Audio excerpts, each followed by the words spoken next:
This is a clever optimization that you can do to make the compactable even more efficient, which is the idea of caching some computation or caching some of the indices that you know that might be the words that correspond to non-empty intersection.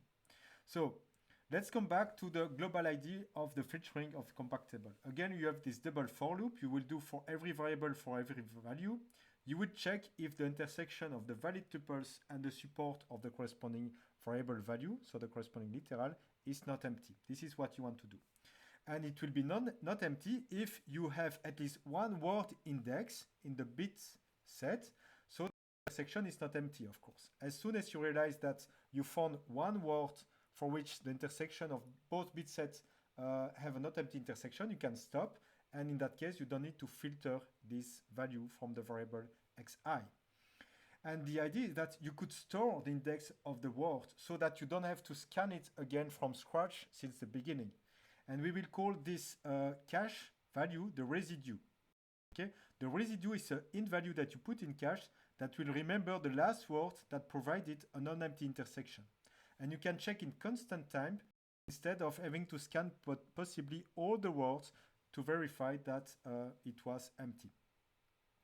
And so we have this intersection, intersect index, that will return for you the index of the word that correspond to the non-empty intersection. If the intersection is empty, it will return a -1, and in that case, you can remove the value v. And so internally, if it is not 0, we will store it. We will store it at the index of the residue. And here, in constant time, we can check it again with checking first the residue. If the residue is not valid anymore, so if you have a word that is not empty, then you don't have the choice. You need to scan again and make sure that the intersection is empty for all the words.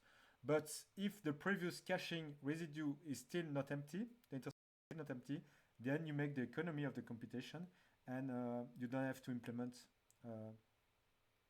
You don't have to check again for all the words in the bitwise operations here. So that's the idea of the residue. And again, you can observe some speed up if you use this idea. It's very cheap. It's a very nice idea to implement in practice to make compactable a little bit more efficient.